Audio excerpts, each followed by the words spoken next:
ሰላም ጤና ይስጥልን ክቡራትና ክቡራን የዩቲዩብ ቻናላችን ቤተሰቦች ለሰዓቱ የተመራረጡ በርካታ ሰበር መረጃዎች ይዘን ቀርበናል። እንድትከታተሉን ተጋብዛችኋል። ክቡራን ተከታታዮች በቅድሚያም አርዕስተ ወሬዎችን እንንገራችሁ። ከሰሞኑ ጠቅላይ ሚኒስትር አብይ አህመድ በተለያዩ ሁለት ክልላዊ ሚዲያዎች ጋር ያደረጓቸው ሁለት ቆይታዎች በሀገሪቱ ከፍተኛ መነጋገሪያ ሆነዋል። ጠቅላይ ሚኒስትሩ ከአማራ ሚዲያ ኮርፖሬሽን እና ከኦሮሚያ ብሮድካስቲንግ ኔትወርክ ጋር ያደረጓቸው ቆይታዎች ለሁለት ታዳሚዎች ሁለት የተለያዩ የፖለቲካ መልእክቶችን፣ አንድ መንግስት ለሁለት ታዳሚዎች ሁለት የፖለቲካ ድርጅቶችን እየገነባ ነው በሚል የተለያዩ የፖለቲካ ተንታኞችና ተቃዋሚዎች ሀገሪቱ ካለችበት አሁናዊ የፖለቲካ ትኩሳት ጋር በማያያዝ ትችቶችን እየሰነዘሩ ይገኛል።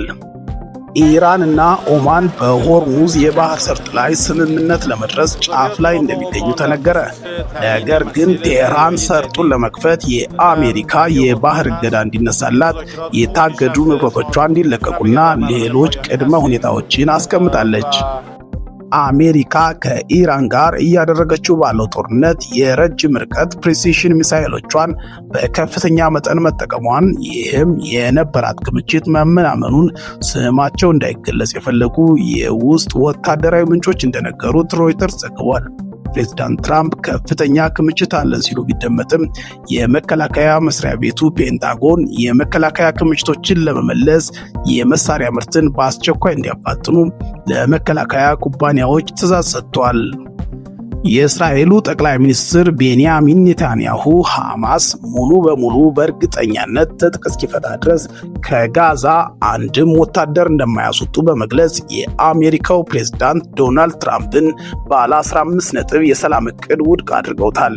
ሐማስ በበኩሉ እቅዱን መቀበሉን ቢገልጽም ከእስራኤል አቋም ምክንያት የሰላሙ ሂደት አሻሚ ሆኗል። በሳዑዲ አረቢያ አስተናጋጅነት መካ ከተማ ሳዑዲ አረቢያ፣ ቱርክ እና ፓኪስታን በአንዱ ላይ የሚሰነዘር ጥቃት በሶስቱም ላይ እንደተሰነዘረ የሚቆጠርበትን የጋራ መከላከያ ስምምነት መፈራረማቸው ይታወሳል።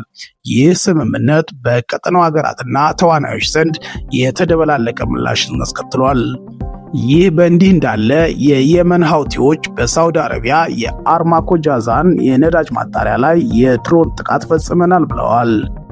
ክቡራን ተከታታዮች ከሆርሙዝ እስከ ጋዛ፣ ከዋሽንግተን እስከ ሪያድ፣ ከአንካራ እስከ ኢስላማባድ እየወጡ ያሉ ሰበር ዝርዝር መረጃዎችን በጥልቀት እንመለከታለን። እስከ ፍጻሜው አብራችሁን ቆዩ። ወደ ቀዳሚው መረጃ ስናልፍ ጠቅላይ ሚኒስትር አብይ አህመድ በተለያዩ ሁለት ክልላዊ ሚዲያዎች ጋር ያደረጓቸው ሁለት ቆይታዎች በሀገሪቱ ከፍተኛ መነጋገሪያ ሆነዋል።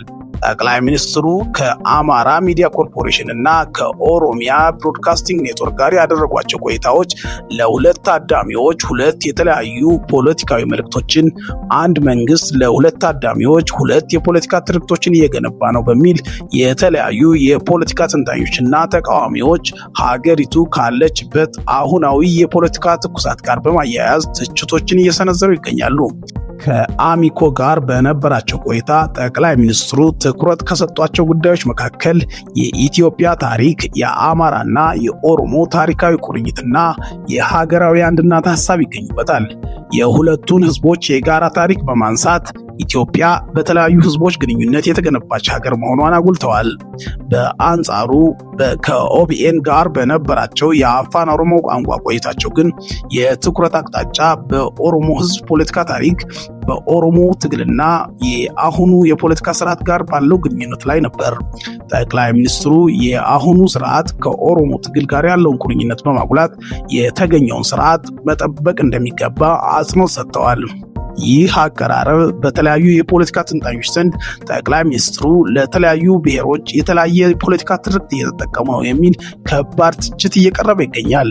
ተንታኞች እንደሚሉት በአንድ በኩል ስለ አማራና ኦሮሞ የጋራ ታሪክና አንድነት ሲነገር፣ በሌላ በኩል የኦሮሞ ትግልና የአሁኑ ስርዓት ቁርኝነት በማጉላት የተለያየ የፖለቲካ ታዳሚ ለማግኘት እየተሞከረ ነው ሲሉ ያነሳሉ።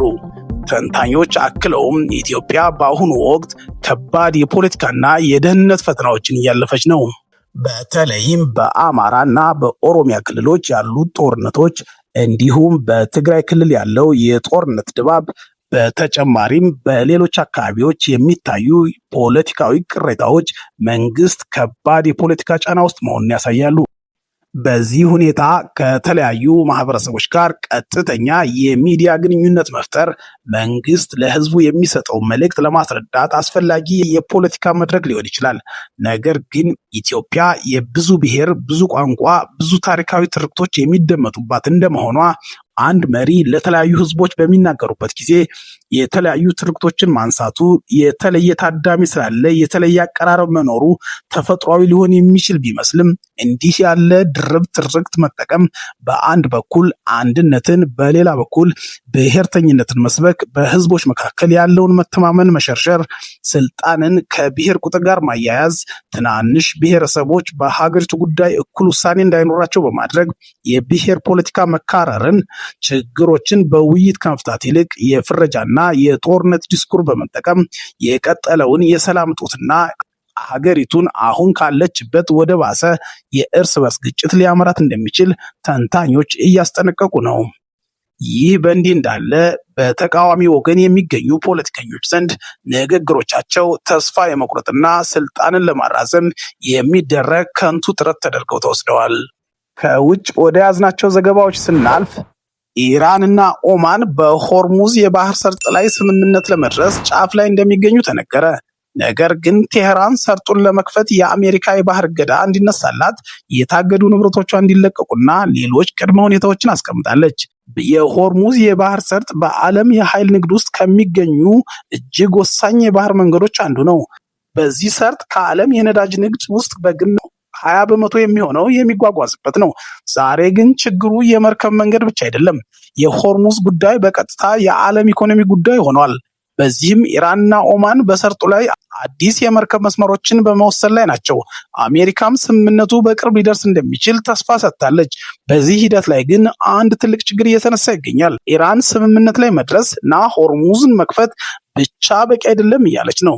በቴህራን አቋም መሰረት አሜሪካ በኢራን ላይ ያላትን የባህር እገዳ ማንሳት፣ የታገዱ የኢራን ንብረቶችን መልቀቅና በጦርነቱ ለደረሰው ጉዳት ካሳ መክፈልን ጨምሮ ተጨማሪ እርምጃዎች ያስፈልጋል ስትል ቅድመ ሁኔታዎችን አስቀምጣለች።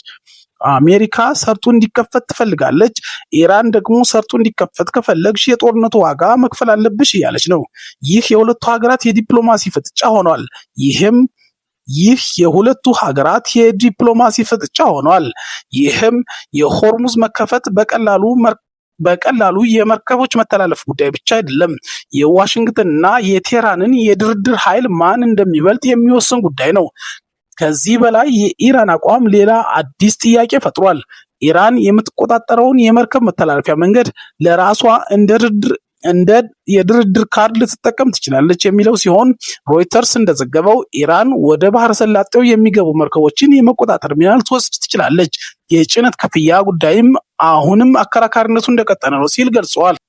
ከሆርሙዝ ወደ ዋሽንግተን ስናመራ አሜሪካ ከኢራን ጋር እያደረገችው ባለው ጦርነት የረጅም ርቀት ፕሪሲሽን ሚሳይሎቿን በከፍተኛ መጠን መጠቀሟን፣ ይህም የነበራት ክምችት መመናመኑን ስማቸው እንዳይገለጽ የፈለጉ የውስጥ ወታደራዊ ምንጮች እንደነገሩት ሮይተርስ ዘግቧል። ፕሬዚዳንት ትራምፕ ከፍተኛ ክምችት አለን ሲሉ ቢደመጥም የመከላከያ መስሪያ ቤቱ ፔንታጎን የመከላከያ ክምችት ለመመለስ የመሳሪያ ምርት በአስቸኳይ እንዲፋጠን ለመከላከያ ኩባንያዎች ትዕዛዝ ሰጥቷል። ሮይተርስ በዚህ ሳምንት ያወጣው ሪፖርት አሜሪካ በኢራን ጦርነት የረጅም ርቀት ፕሪሲሽን ሚሳይሎቿን በከፍተኛ መጠን መጠቀሟን ገልጿል። በተለይ ፓትሪዮት እና ታድ የአየር መከላከያ ሚሳይል ክምችቶች ላይ የተነሳው ጥያቄ ከፍተኛ ነው። የአሶሺየትድ ፕሬስ የሲኤስአይኤስ ግምገማን በመጥቀስ ከጦርነቱ በፊት አሜሪካ የነበራት የፓትሪዮት መከላከያ ሚሳይሎች ቁጥር 2330 አካባቢ እንደነበር ጠቅሶ አሁን ግን ከ759 እስከ 827 አካባቢ ሊሆን እንደሚችል ዘግቧል። ኢራንን ብቻ ሳይሆን በተመሳሳይ ጊዜ ዩክሬን፣ ቻይና፣ ሩሲያ፣ ታይዋን እና የመካከለኛው ምስራቅ አጋሮቿን ታሳቢ አድርጋ የምትንቀሳቀሰው ዋሽንግተን ይህ ቁጥር ቀላል ትርጉም የሚሰጠው አይደለም። በዚህም ሳቢያ የአሜሪካ ጦር ክምችት ቢያንስ በስትራቴጂ ደረጃ ጥያቄ የሆነ ነው። ከዚህ ጋር ተያይዞ የፕሬዝዳንት ትራምፕ አሜሪካ ማሲቭ አማውንትስ ማለትም እጅግ ብዙ መሳሪያ ክምችት እንዳላት ገልጸዋል። ነገር ግን በፔንታጎን ምክትል የመከላከያ ሚኒስትሩ ስቲቭ ፌነንበርግ አማካኝነት ለመሳሪያ አምራቾች በ21 ቀናት ውስጥ የምርት መጠንና የማምረቻ ፍጥነትን የሚያሳድጉ እቅዶች እንዲያቀርቡ የጠየቁ ሲሆን ይህም ከተነሳው የክምችት መመናመን ጋር ተያይዞ ሌላ መልእክት እየሰጠ ይገኛል።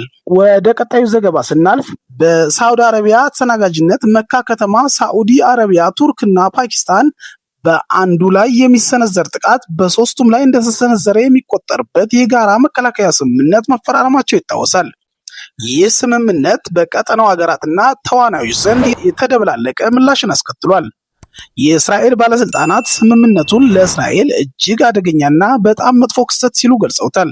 በተለይም የኒውክሌር ኃይል ያላት ፓኪስታንና ጠንካራ ወታደራዊ አቅም ያላት ቱርክ ከሳውዲ ጋር መጣመራቸው በእስራኤል ላይ ከፍተኛ ስትራቴጂካዊ ተጽዕኖ እንደሚያሳድርና ከሳውዲ ጋር የነበራትን ግንኙነት መደበኛ የማድረግ ተስፋ እንደሚያደበዝዝ አሳስባለች። ይህን ጥምረት በጥርጣሬና በትችት ከተመለከቱት ሀገራት መካከል ኢራን ምንም እንኳ ይፋዊ መግለጫ ባትሰጥም የኢራን የፓርላማ አባላት ስምምነቱን ተችተዋል።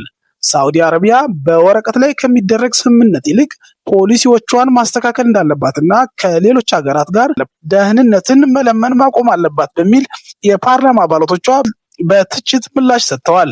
የስምምነቱ ሀገራት ሳውዲ አረቢያ፣ ቱርክና ፓኪስታን ደግሞ ስምምነቱ በቀጠናው ላይ ሊሰነዘር የሚችልን ማንኛውም ወታደራዊ ትንኮሳ ለመግታት እና እስላማዊ አንድነትን ለማጠናከር የታለመ የሰላምና መረጋጋት ጋሻ መሆኑን ገልጸዋል።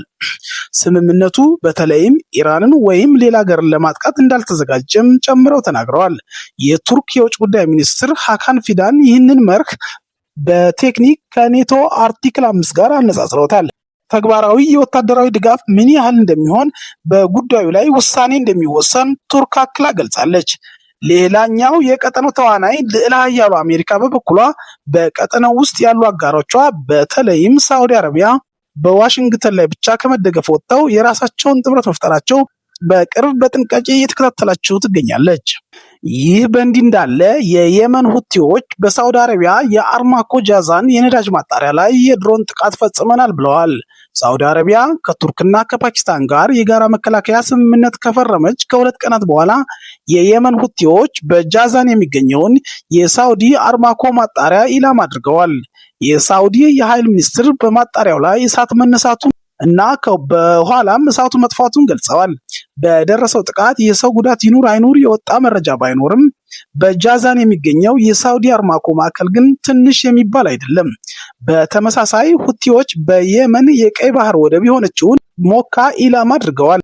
በዚያም የየመን ወታደራዊ ቃል አቀባይ መሰረት 7 ሰዎች መገደላቸው ተገልጿል። በሰሜን በኢራን የሆርሙዝ ሰርጥ፣ በደቡብ ደግሞ ባብኤል መንደብ በሀውቲዎች የሚደርሱ ጥቃቶች ሳቢያ የዓለም ገበያ ትልቁ ስጋት ሆኗል። ሮይተርስ እንደዘገበው የሆርሙዝ ውጥረት እና በሳውዲ የተፈጸሙ ጥቃት የክልሉን የኃይል ገበያ እያንቀጠቀጠ ሲሆን ብሬንት የነዳጅ ዋጋም ወደ 83.55 ዶላር አካባቢ መድረሱን ዘግቧል። ወደ መጨረሻው ዘገባችን ስናመራ የሰላም ተስፋ ወደ አዲስ አበባ ተቀየረ ይለናል ዘገባው። የእስራኤሉ ጠቅላይ ሚኒስትር ቤንያሚን ኔታንያሁ ሐማስ ሙሉ በሙሉ በእርግጠኝነት ትጥቅ እስኪፈታ ድረስ ከጋዛ አንድም ወታደር እንደማያስወጡ በመግለጽ የአሜሪካውን ፕሬዝዳንት የዶናልድ ትራምፕን ባለ 15 ነጥብ የሰላም እቅድ ውድቅ አድርገውታል።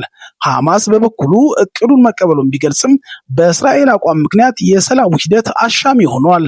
ጦርነቱ ከተጀመረ 3 ዓመታት ገደማ የሆነውና በተኩስ አቁም ድርድሮች መኖር ጋብ ያለ የሚመስለው የእስራኤል ሐማስ ጦርነት አልፎ አልፎ የሚሳኤልና የአየር ጥቃቶችን እያስተናገደ ቀጥሏል። ይህ ደም አፋሳሽና ከፍተኛ ሰብአዊ ቀውስ እያደረሰ ያለውን ጦርነት ለመፍታት የአሜሪካው ፕሬዝዳንት ባለ 15 ነጥብ የሰላም ማዕቀፍ የሰላም እቅድ ማቅረባቸው ይታወሳል።